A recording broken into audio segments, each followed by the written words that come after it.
ఢిల్లీ మద్యం కుంభకోణం కేసులో అరెస్ట్ అయిన బీఆర్ఎస్ ఎమ్మెల్సీ కవిత మధ్యంతర బెయిల్ పిటిషన్ పై రావ్స్ అవెన్యూ కోర్టులో మధ్యాహ్నం 2:30కు విచారణ జరగనుంది. తన చిన్న కుమారుడి పరీక్షల దృష్ట్యా మధ్యంతర బెయిల్ మంజూరు చేయాలని రావ్స్ అవెన్యూ కోర్టులో మార్చి 26న ఆమె పిటిషన్ దాఖలు చేశారు. ఈ క్రమంలో కవిత తరపు న్యాయవాది అభిషేక్ సింఘ్వి కోర్టులో తన వాదనలు వినిపించనున్నారు. కవితకు బెయిల్ ఇవ్వొద్దంటూ ఈడీ వేసిన కౌంటర్పై వాదిస్తున్నారు. కవిత బెయిల్ పిటిషన్ విచారణ నేపథ్యంలో బీఆర్ఎస్ శ్రేణుల్లో తీవ్ర ఉత్కంఠ అయితే నెలకొంది. రావ్స్ అవెన్యూ కోర్టు కవితకు బెయిల్ వస్తుందా లేదా అనేదైతే ఇప్పుడు హాట్ టాపిక్ గా మారింది. మొత్తంగా కోర్టు నిర్ణయంపై బీఆర్ఎస్ శ్రేణులు అయితే తీవ్ర ఉత్కంఠ అయితే నెలకొందని అనుకోవాలి. కుమారుడి పరీక్షల నేపథ్యంలో బెయిల్ ఇవ్వాలంటూ కూడా కవిత కోర్టును అయితే ఆశ్రయించారు. ఇదే అంశానికి సంబంధించిన పూర్తి సమాచారం మా ప్రతినిధి లిఖిత అందిస్తారు. లిఖిత.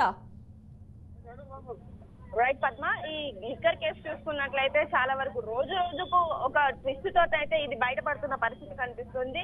ఇప్పటికీ కవితకు సంబంధించి తన సన్నిహితులు ఆల్రెడీ వెళ్లి ఆమెను కలవడం జరిగింది. అంతేకాకుండా ఆమె బెయిల్ పిటిషన్ కూడా కోర్టులో ఇప్పటికే విచారణ కొనసాగుతున్న పరిస్థితి కనిపిస్తుంది. అయితే కవిత తరపు న్యాయవాదులు మాత్రం ఆమె ఆరోగ్యాన్ని అలాగే తన కుమారుడి యొక్క ఏవైతే పరీక్షలు ఉన్నాయో వాటిని దృష్టిలో పెట్టుకొని ఆమెకు బెయిల్ మంజూరు చేయాలి, అలాగే రెగ్యులర్ బెయిల్ ని కూడా ఇవ్వాలంటూ కొంతవరకు వాదనలు వినిపించినప్పటికీ కూడా కోర్టు కూడా ఒకటి డిసిషన్ ఏంటి అంటే మధ్యంతర బెయిల్ కావాలా లేకపోతే రెగ్యులర్ బెయిల్ కావాలా, ఏదో ఒకటి డిసిషన్ తీసుకోండి అంటూ కొంతవరకు చురకలు అంటించిన పరిస్థితి అయితే నెలకొంది. ఆ తర్వాత ప్రస్తుతం ఈడీ వినిపిస్తున్న మాటల ప్రకారం చూసుకున్నట్లయితే ఏవైతే ఇప్పుడు కవితకు బెయిల్ మంజూరు చేస్తే కనుక ఒకవేళ సాక్ష్యాధారాలు తారుమారు చేసే అవకాశం ఉందంటూ కూడా చాలా వరకు మాటలు వినిపిస్తున్న పరిస్థితి కనిపిస్తుంది. దీంతో ప్రస్తుతానికైతే వాదనలు అయితే కొనసాగుతున్నాయి. మరి కవితకు బెయిల్ వస్తుందా లేదా అనే విషయం పైన అయితే